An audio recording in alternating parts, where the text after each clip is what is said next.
does play therapy help children with emotional regulation?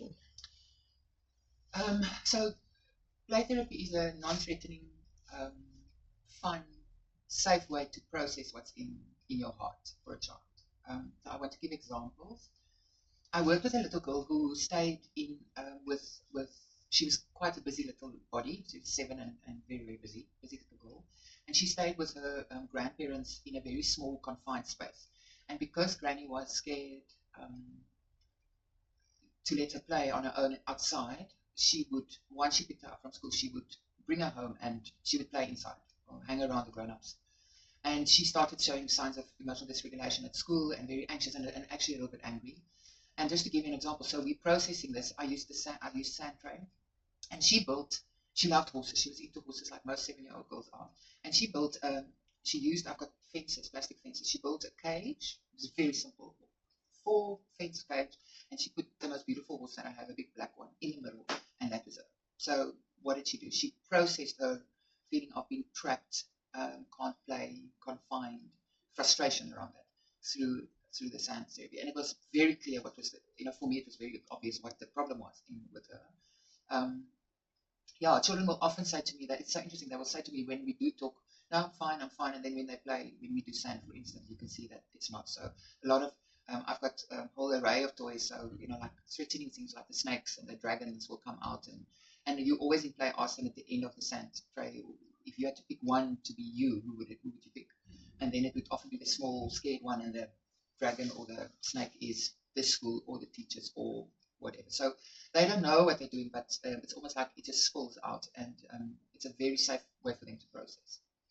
You talked about sand play Mm. as a technique to Yeah. process. Are there any other techniques that are used to process emotions Yeah. in play? Yeah, so I use just my boys love this emotional release. I've got a blow up boba doll and I always tell them it's the coronavirus or COVID. They all hate it.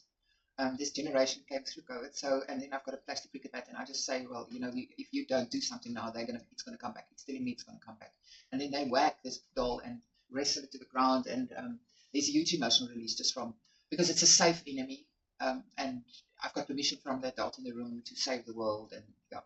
Another way is clay. So I use clay. You basically give the child a clay and you say to them, just make something, and it's amazing what comes up. They will make I'm trying to think of an example, something very small and then something very big, so that threatening message again.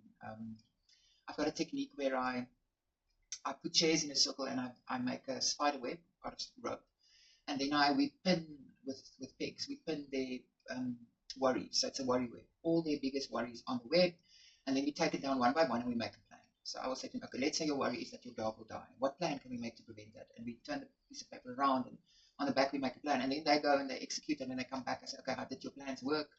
And sometimes I go no, and sometimes I go yes, and so it's a they can express what they're worried about. So what is on the inside actually takes shape, and then we make a plan. So I'm no longer a victim. I can take charge. So it helps them to identify, not avoid, but identify stresses, and then to get the message across that you're a plan maker. You're not a helpless victim. You can make a plan. Let's make a plan together. Yeah, so that's another technique that I love and use often. What about adolescence? How does it look Yeah, when you have an older child yeah, in your room? teenagers. So I also have art canvases. So I will say to them, let's say the period in the last 6 months when you lost, let's say you lost a parent. How would you, if you had to put it down? And then I give them just art elements, so paper and pins and all kinds of stuffies, and then they will express it onto the canvas. And it's often, I've had one or two girls. I'm quite surprised that I still feel like this. I thought it was better. I thought it was over. I didn't realize that this was an issue. Another one that I love is what they call the photo bomb technique. So most of my teenagers come into these sessions with a phone. So I will say to them, okay, I'm going to show you a few pictures from my phone gallery that represents me and my life, and then I want you to do the same. And it's amazing some of the things that come out. How the pictures that they think represent them, and it gets them talking because teenagers are also not always easy to talk to.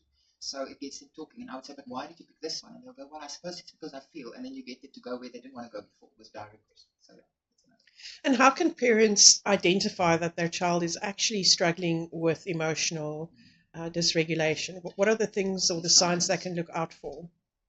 I would first of all say listen to the school. So your child spends a good number of hours a day at school, and your child is also socially there's a social element that enters the room when the child is at school.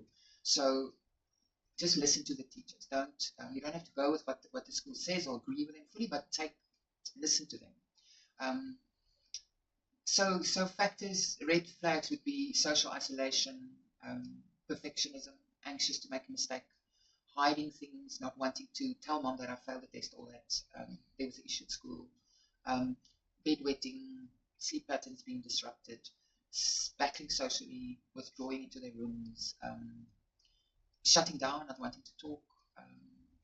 Basically, if you suddenly see a big change in your child's behavior when you pick them up from school and it's different from, let's say, 6 months ago, then it's a red flag. And start making notes. I ask my parents to make a note because sometimes it's just a once off and it's over. But if it goes on, so the definition often for when do we have a problem? We are always sometimes sad. We are always sometimes anxious. But when it starts to interfere with your normal daily functioning for a long period of time, then we have a problem. Then it's not just the occasional anxiety or depression that we all battle with. At times, it is if it interferes with your normal daily functioning. And with the child, it's apparent because it will affect their schoolwork. It will affect their willingness to go to rugby or netball. And so you just make a